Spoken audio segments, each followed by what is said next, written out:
Hi, welcome back to my channel. Today's question is plane geometry question, as yesterday I mentioned already. So read the question first.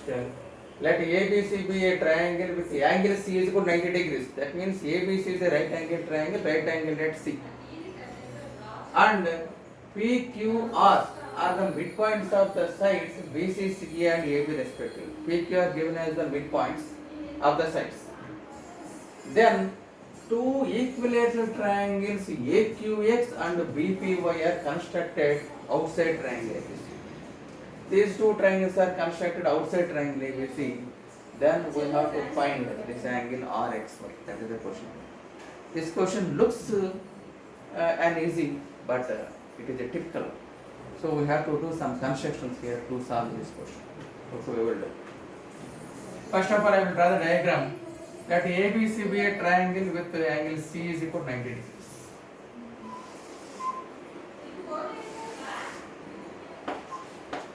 ABC and angle C 90 degrees given, so that's why I am marking angle C as 90 degrees. Then PQR are the midpoints of the sides BC, CE and A. P is the midpoint of side BC and Q is the midpoint of side AC and R is the midpoint of side. These three are given.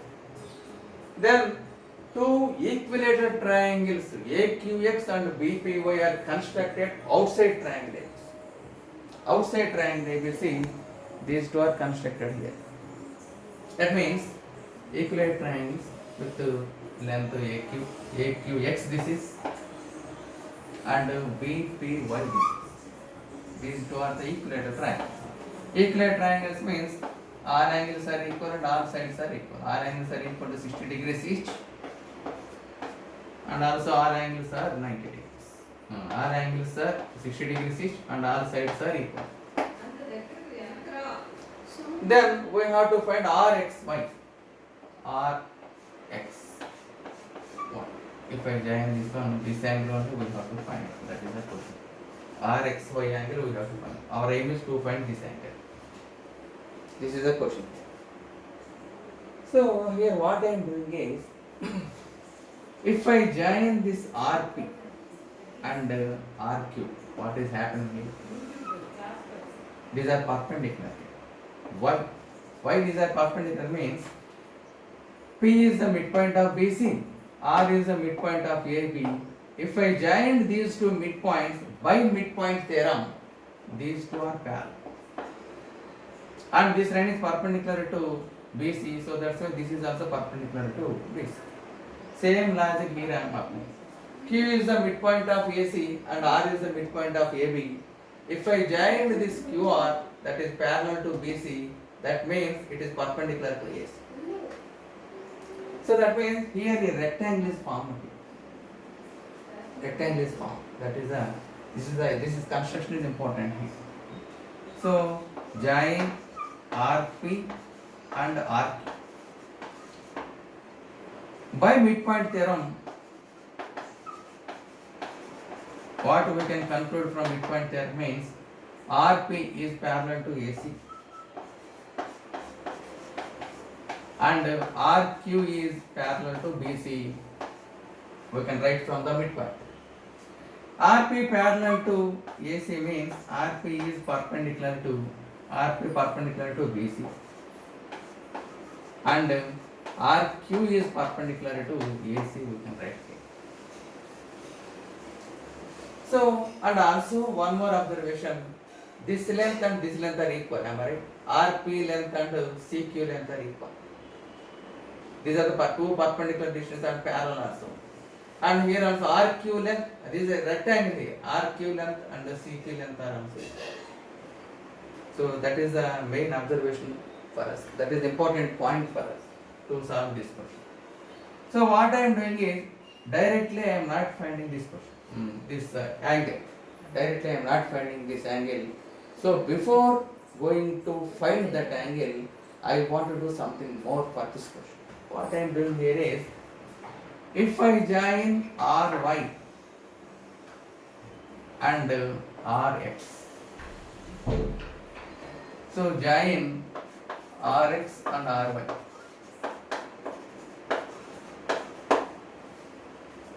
Then these two triangles are formed here. That means RPY triangle and RQX triangle are formed.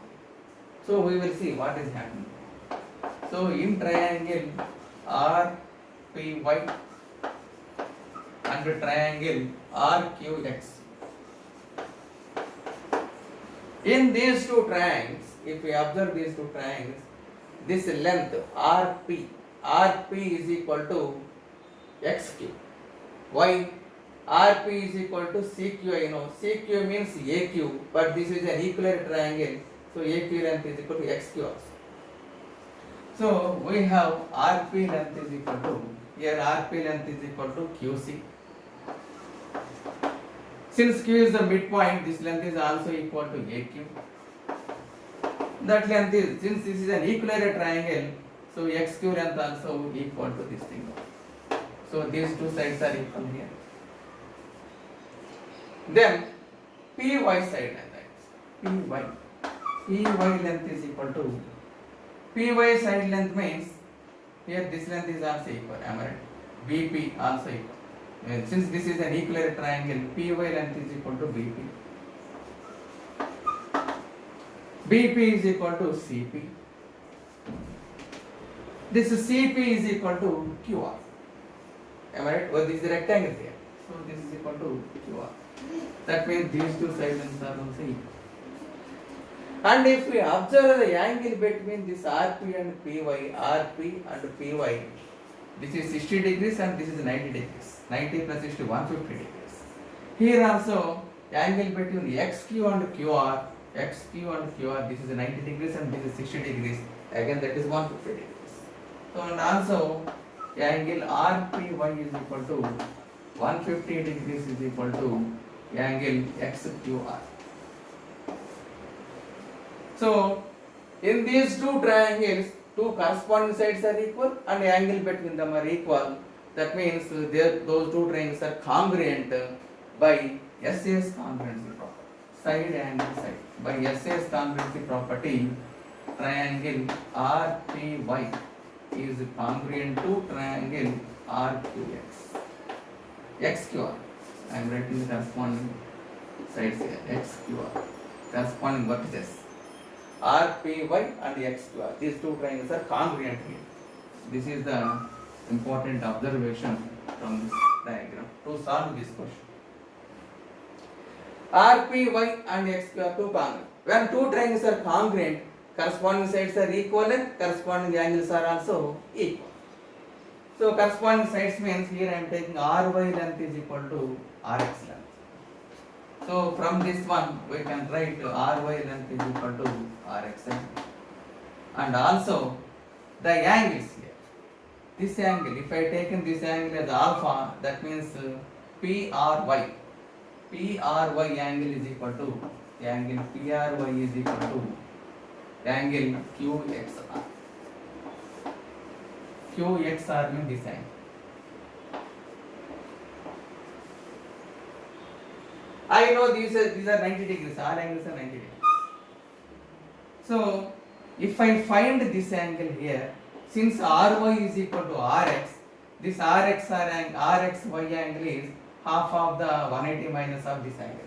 Right? Sum of the three angles is 180 degrees, I know.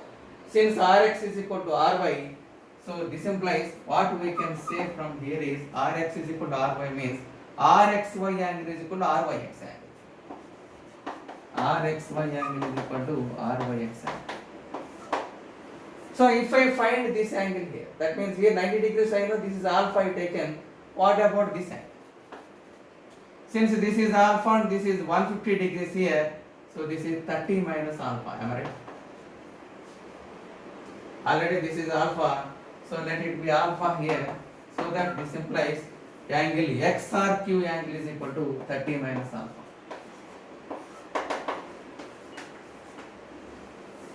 Then what is this angle? XRY angle.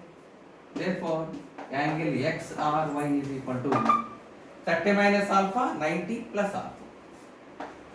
30 minus alpha plus 90 plus alpha. That means alpha and minus alpha get cancelled. I am getting 120 degrees. So in triangle RXY, angle RXY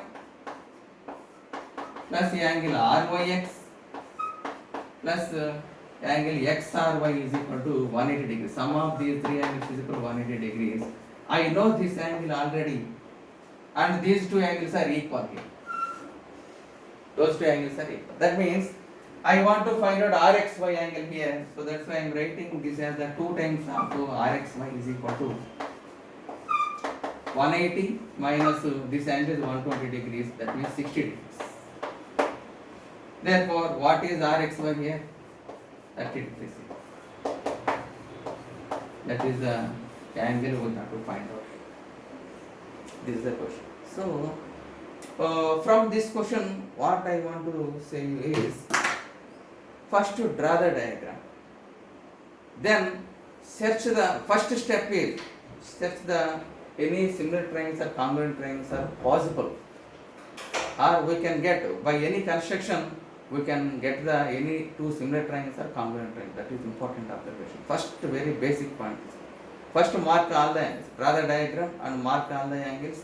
Then identify whether any two triangles are similar or congruent. Then apply the similar triangle property or congruent triangle property. Or then go to the basic theorem, midpoint theorem, or what triangle bisect theorem, or Thales theorem, whatever. After that only you can go to the Miller's theorem and Savas theorem. They are the stepwise points. Points to stepwise solving steps. Plane geometry question solving steps. Then go for the cyclic coordinate problem. These are the steps to follow to solve the plane geometry questions. Okay. Thank you for watching. Like, share and subscribe. Okay. Bye. Bye to all. Bye.